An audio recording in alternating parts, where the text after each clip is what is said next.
This is 5 on your side at 6. Focused on you.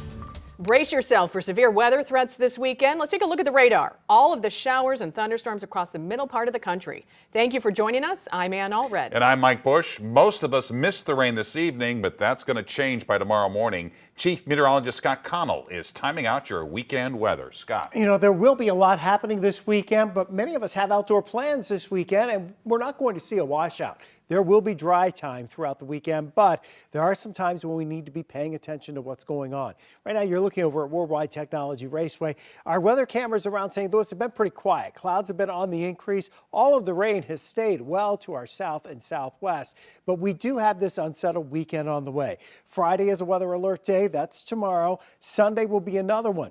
But it looks like the focus is going to be early tomorrow with rain and then again very late on Sunday. Right now, the rain is down to our south. If you're down along going out of Rolla, south down towards Edgar Springs on 63, wet weather there. It stretches now through Lesterville, Centerville, and working its way south of Fredericktown.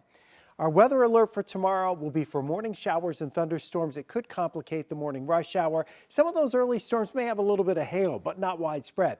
Then there's the potential we'll see a few afternoons and evening storms. Those are the ones we'll have to watch for severe weather. The timing of that 4 to 11 o'clock. And again, intense storms may develop tomorrow afternoon. There's a very big conditional threat there. So at this point, we're just staying weather aware as we go into tomorrow. Talk more about the rest of the weekend in a few minutes, Ann. Thank you, Scott. Major upgrades are coming to St. Louis City to protect people from severe weather. The outdoor emergency siren system is getting replaced. Our Justina Cornell spoke to the Emergency Management Agency's commissioner today, and she joins us live from downtown St. Louis. Justina. Well, there are 60 sirens in the city of St. Louis, and they could add more or less depending on which technology they pick. But they said no matter what, they want to ensure safety.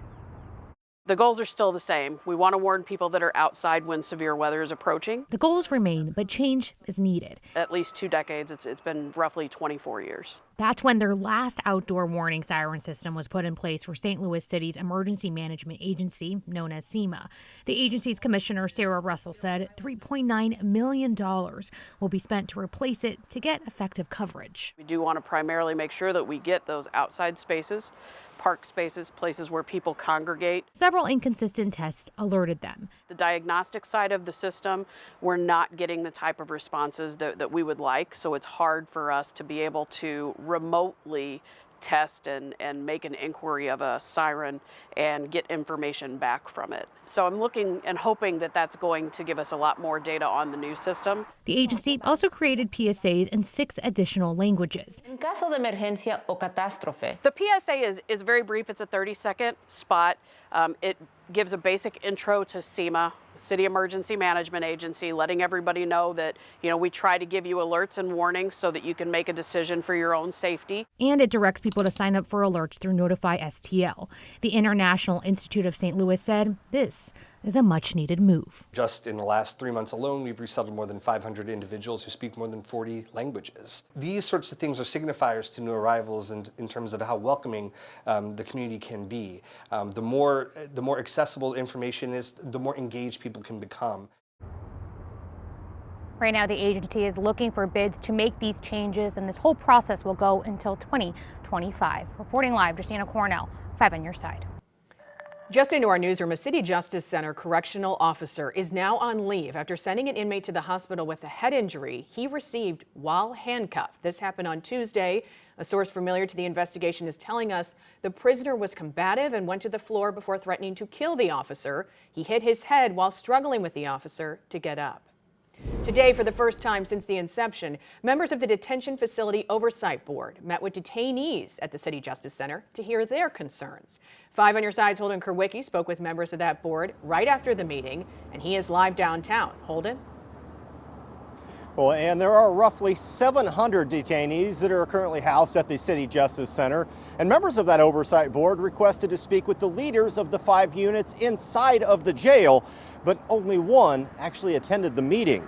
Members of the oversight board said that detainee laid out concerns within his unit about food, medical access, and cleanliness of the facility, but they were shocked to find out that inmates didn't have access to the online complaint process while inside of the jail, since tablets in each unit don't have internet access. Currently, detainees report issues to the commanding officer on shift, but members of the board say that's become more difficult due to staff shortages. The latest proposed budget by the city cuts correctional officers' vacancies. So my question is, have they given up? They're not going to hire the number of correctional officers that are required to keep this place safe for both the correctional officers and the detainees? Members of the Oversight Committee say that they planned on presenting that information that was gathered to the Director of Public Health at a meeting on Monday before deciding their next path forward. Reporting live in downtown St. Louis, Holden Kerwicki, 5 on your side. After years of disagreements, today St. Louis evicted a homeless couple from their unofficial South City address.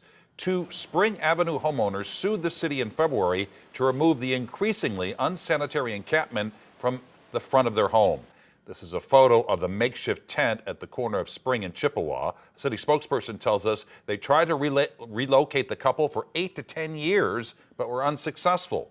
While a lawsuit was filed, the reason for removing the encampment today isn't a legal matter, but a safety concern. This is a human issue, and that we have to, we want to, and we care about their health and well-being. So that is why we continually, for years, have offered different services, and it's all about trying to gain trust. They said the tent was growing into the streets and sidewalks, causing concerns that drivers may accidentally hit it. The city provided services to help the couple, but because of privacy, information about whether or not they accepted that help was not released. Tonight, several people are left without a home after they woke up to heavy flames this morning. Investigators know where the fire started at a Wentzville apartment complex, but they're trying to determine how it started. 5 on your side's Megan Kernan learned this type of fire has become a recurring problem in St. Charles County.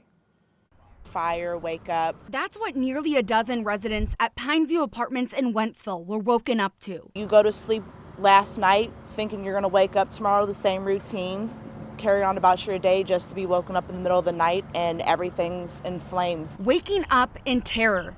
Those flames erupting just before 3 Thursday morning. Neighbors across the street watched the building become engulfed in heavy smoke and fire. I was taking my youngest dog out to the bathroom and I could see a big pillar of gray smoke coming from over the top of this building. Went to my back door and had seen at least 6 different fire trucks with pouring water through the top and just seeing the building cave in and all the neighbors coming out. Many lost all of their belongings, but one resident tried to salvage what he could. The Wentzville Fire Protection District says the fire started on a second-floor balcony in the back, pointing to the building's age as a contributing factor. Balcony fires are an issue. In the newer style apartments, there's a sprinkler head on the balcony, but in the older balconies, there may not be. Thankfully, no residents were injured, but 3 pets died in the fire. It's just really devastating.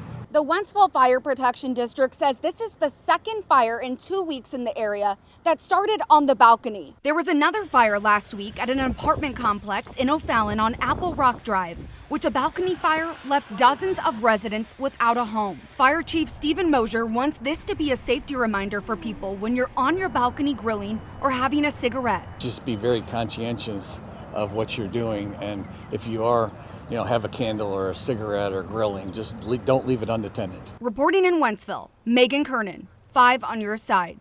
The American Red Cross is helping the apartment residents relocate. The landlords at Pineview Apartments organized a donation drive, and you can find out how to help just by going to this story on KSTK.com in the As Seen on TV section. New at 6, North County Police released new surveillance video as they investigate an early morning crash that hurt 3 people, including 2 of their own. Plus, it's one of the nation's worst polluters, and it's right here in the bi-state.